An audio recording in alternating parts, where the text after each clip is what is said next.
నుంచి ఆ దేశం పూర్తిగా అమెరికాపై ఆధారపడింది. అమెరికా నుంచి ఆ దేశం ఏకంగా 20,000 కోట్ల డాలర్ల సాయాన్ని అందుకుంది. ఇందులో సింహభాగం మిలిటరీ సాయానికే కేటాయించారు. అంటే ఆయుధాలనే ఎక్కువగా సరఫరా చేసింది. ఆ సాయం పొందిన దేశం ఏదో అర్థమయ్యే ఉంటుంది. అది ఉక్రెయిన్. ఇప్పుడు అమెరికాలో ప్రభుత్వం మారిపోయింది. బైడెన్ పదవి నుంచి దిగిపోగానే ట్రంప్ అధికారంలోకి వచ్చాడు. అయితే సాయం పొందిన ఉక్రెయిన్ తాజాగా జలకిచ్చింది. అగ్రదేశం నుంచి తమకు 20,000 కోట్ల డాలర్లు సాయం అందలేదని బుకాయించింది.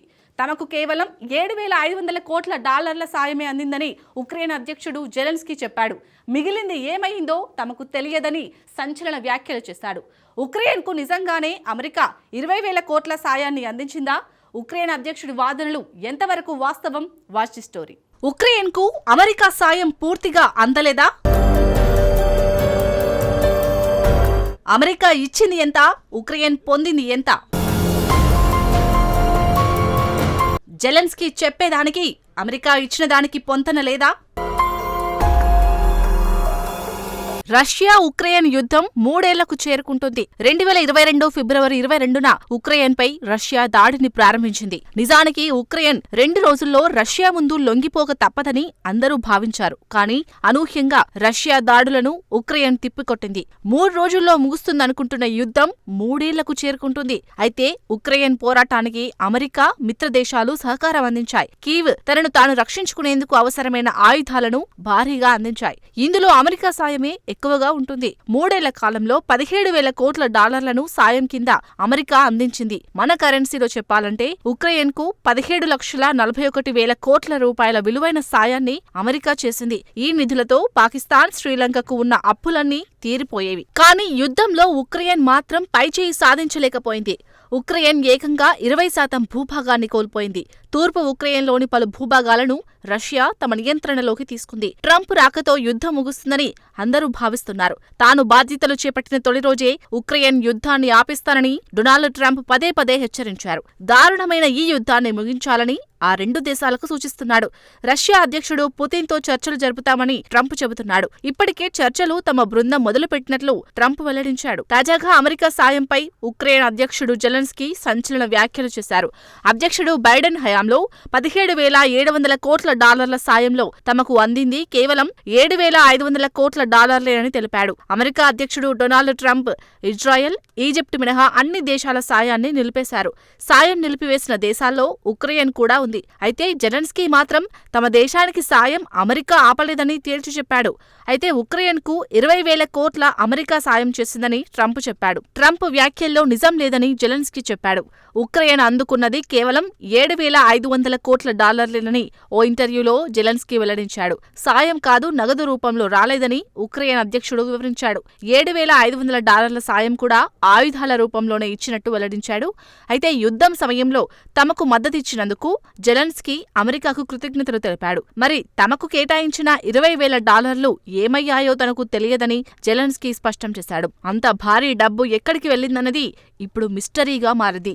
ఉక్రెయిన్ యుద్ధం మొదలైన నాటి నుంచి అమెరికా, కాంగ్రెస్ సుమారుగా 17,000 కోట్ల డాలర్ల ప్యాకేజీని ఆమోదించింది. కానీ జెలెన్స్కీ మాత్రం అంత రాలేదంటున్నాడు. మరి భారీగా కేటాయించిన ఆ నిధులు ఏమయ్యాయి? సాయం విషయంలో అమెరికా అబద్ధం చెబుతుందా? జెలెన్స్కీ నిజాలు దాస్తున్నాడా? ఉక్రెయిన్ విషయంలో బైడెన్ ప్రభుత్వం ఉదారంగా వ్యవహరించిందని డొనాల్డ్ ట్రంప్ పలుమార్లు విమర్శలు గుప్పించాడు. నాటో, EU అందించిన సాయం సమానంగా లేదని వాదించాడు. ఉక్రెయిన్కి యూరోపియన్ యూనియన్ కంటే 20,000 కోట్ల డాలర్లు అమెరికానే ఎక్కువగా సాయం చేసిందన్నారు. అమెరికన్ పాలకులు ఎంత తెలివి తక్కువతనంతో వ్యవహరించారో ఇదే ప్రత్యక్ష ఉదాహరణగా ట్రంప్ విమర్శించాడు. ఇక అమెరికా ఉపాధ్యక్షుడు JD వాన్స్ సైతం సాయం గణాంకాలను జూలై ప్రారంభంలో ప్రస్తావించాడు. ఉక్రెయిన్ కోసం 20,000 కోట్ల డాలర్లను వెచ్చించామని, దీని లక్ష్యం ఏమిటని అప్పటి బైడెన్ ప్రభుత్వాన్ని నిలదీశాడు. ఏం సాధించడానికి అమెరికా యత్నిస్తుందంటూ ప్రశ్నించాడు. అయితే ట్రంప్, వాన్స్ చెబుతున్న దాంట్లో తాము సగం కూడా అందుకోలేదని ఉక్రెయిన్ అధ్యక్షుడు చెబుతున్నాడు.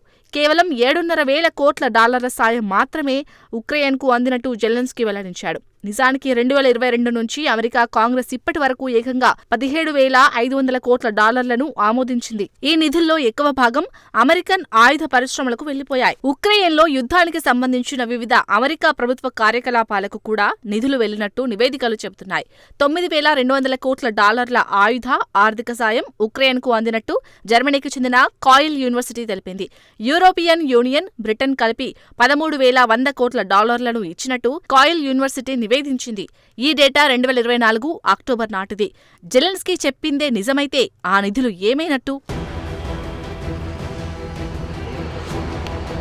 నిజంగానే $7,500 కోట్ల అందుకున్నట్టు జెలెన్స్కీ నిర్ధారిస్తే ఉక్రెయిన్లోని అవినీతి తుఫాన్కు ఇది ఆజ్యం పోయనుంది. గత నెలలో అమెరికా పాడ్కాస్టర్ అలెక్సీ ఫ్రిడ్మెన్కు ఇచ్చిన ఇంటర్వ్యూలో జెలెన్స్కీ అమెరికా సాయంపై స్పందించాడు. తమకు కేటాయించిన $17,700 కోట్ల సగం కూడా ఉక్రెయిన్కు అందలేదని చెప్పారు.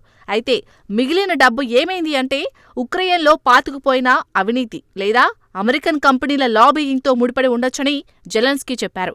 తమ దేశంలో అవినీతి వేల్లోనుకుపోయినట్టు ఉక్రెయిన్ అధ్యక్షుడు అంగీకరించాడు. అయితే యూరప్లో అవినీతి ఊడల మర్రిలా పాతుకుపోయిందన్నారు. దీంతో పోలిస్తే తాము అవినీతిని ఎదుర్కొనేందుకు తీవ్రంగా యత్నిస్తున్నట్టు చెప్పాడు.